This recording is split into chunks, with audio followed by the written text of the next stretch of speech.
ನನ್ನ ಮೊಬೈಲ್ ಇಟ್ಕೊಂಡು ಪಾಸ್ವರ್ಡ್ ಬೇರೆ ಚೇಂಜ್ ಮಾಡಿದಾಳಲ್ಲ. This is insania. ಏ ರಿಯಾ, ನನಗೆ ಪ್ರತಿ ವಿಷಯದಲ್ಲೂ ನಿನಗೆ ಹೇಗೆ ಬೇಕೋ ಹಾಗೆ ನನ್ನ ಆಟಾಡ್ಸಿದ್ಯಲ್ಲ. ತೋರಿಸ್ತೀನಿ ಈ ಸಂಜು ಏನು ಅಂತ ತೋರಿಸ್ತೀನಿ. ನನ್ನ ಕೈಲೇ ಬೆಸ್ಟು ಅಂತ ಹೇಳಿಸ್ಕೊತೀಯ.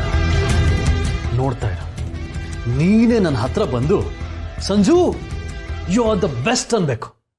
ಹಾಗೆ ಮಾಡ್ತೀನಿ.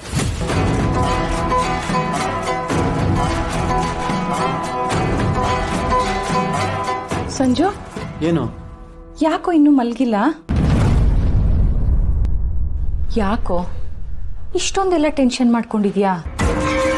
ಇದು ನೀನು ಓದಬೇಕಾಗಿರೋ ಟೈಮ್. ಸ್ಟಡೀಸ್ ಕಡೆ ಫೋಕಸ್ ಮಾಡು. ನೀನು ಒಂದ್ಸತಿ ಓದ್ಕೊಂಡ್ರೆ ಸಾಕು, ಎಷ್ಟು ಚೆನ್ನಾಗಿ ನೆನ್ಪಿಟ್ಕೊಂಡಿರ್ತೀಯ. ದೇವರು ನಿನಗೆ ಅಷ್ಟು ಶಕ್ತಿ ಕೊಟ್ಟಿದ್ದಾನೆ, ಅದನ್ನು ವ್ಯರ್ಥ ಮಾಡ್ಕೋಬೇಡ ಕಣೋ. Thanks for the advice. ನೀನು ಹೇಳಿದೆ ಅಂತ ನನಗೆಲ್ಲ ಮಾಡೋಕ್ಕಾಗಲ್ಲ. I know when to study. ನಾನು ಲಾಸ್ಟ್ ಬೆಂಚ್ ಆಗಿರ್ಬೋದು, ಆದರೆ ಮೆರಿಟಲ್ಲಿ ಪಾಸ್ ಆಗ್ತೀನಿ. ಕೊನೆಗೂ ಕಷ್ಟಪಟ್ಟು ಓದ್ತೀನಿ ಅಂದಲ್ಲ, ನಂಗೆ ಅಷ್ಟೇ ಖುಷಿ. ಸರಿ ಸರಿ. ಸಂಜು, ಇತ್ತೀಚೆಗೆ ನಿನ್ನಲ್ಲಿ ಆಗ್ತಿರೋ ಬದಲಾವಣೆಗಳು ನನ್ನ ಮನಸ್ಸಿಗೆ ಸಮಾಧಾನ ಕೊಟ್ಟಿದೆ ಕಣ. ಮಲ್ಕೋ.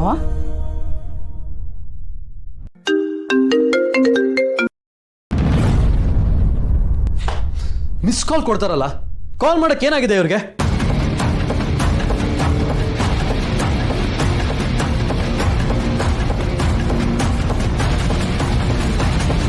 Riya is the best.